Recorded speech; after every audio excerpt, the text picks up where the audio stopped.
నమస్తే అండి. నా పేరు doctor Avinash, consultant neurologist in Andhra hospitals in Vizag అండి.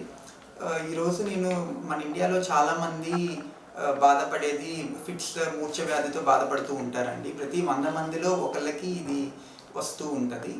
ఇలా వచ్చిన పేషెంట్స్ వచ్చి ట్రీట్మెంట్ తీసుకున్న తర్వాత ఎటువంటి జాగ్రత్తలు తీసుకోవాలి అని చెప్పి అడుగుతూ ఉంటారు. సో ముఖ్యంగా ఈ మూర్ఛ వ్యాధి ఫిట్స్ ఉన్న పేషెంట్స్ ఎలాంటి జాగ్రత్తలు తీసుకోవాలంటే, మొట్టమొదట డ్రైవింగ్ అండి. ఫిట్స్ వస్తే మొదటి 3 నెలల నుంచి 6 నెలల వరకు డ్రైవింగ్ అనేది చేయకూడదు. ఎందుకంటే డ్రైవింగ్ చేస్తూ ఉంటే ఆ సమయంలో ఫిట్స్ వస్తే కనుక తనకి ప్రమాదమే, ఎదురుగా వస్తున్న వాళ్ళకి కూడా ప్రమాదమేనండి. అలానే డ్రైవింగ్ చేయకపోయినా బైక్ కానీ ఏదన్నా వెనక కూడా కూర్చున్నా కూడా ప్రమాదమే. సడన్గా కింద పడిపోయి యాక్సిడెంట్లు అయ్యి చనిపోయే ప్రమాదం కూడా ఉండొచ్చు అనమాట. సో డ్రైవింగ్ అప్పుడు కొంచెం జాగ్రత్తగా ఉండాలి.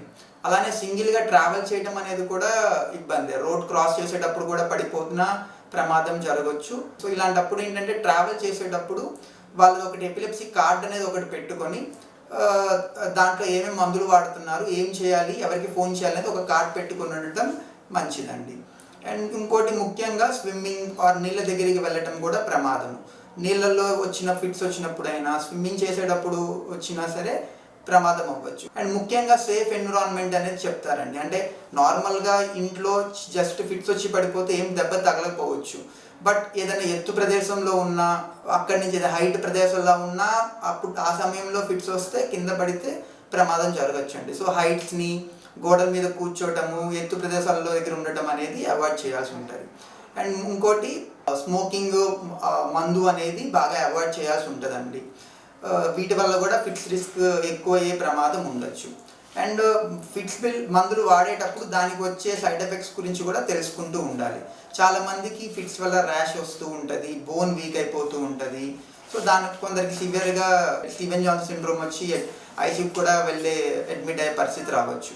సో ఏం జాగ్రత్తలు తీసుకోవాలి, అండ్ కాల్షియం, వైటమిన్ డి లాంటివన్నీ కూడా చూసుకుంటూ ఉండాలండి.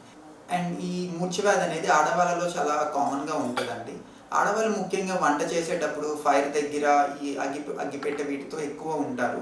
ఇలాంటి సమయంలో ఫిట్స్ వచ్చినా ఏదన్నా ఫైర్ యాక్సిడెంట్ అయ్యే ప్రమాదం కూడా ఉంటుంది. అలాంటి వాటికి కూడా ఆడవాళ్ళు ఒక 3 నుంచి 6 నెలల వరకు కుకింగ్కి వీటికి కొంచెం దూరంగా ఉండటం మంచిదండి.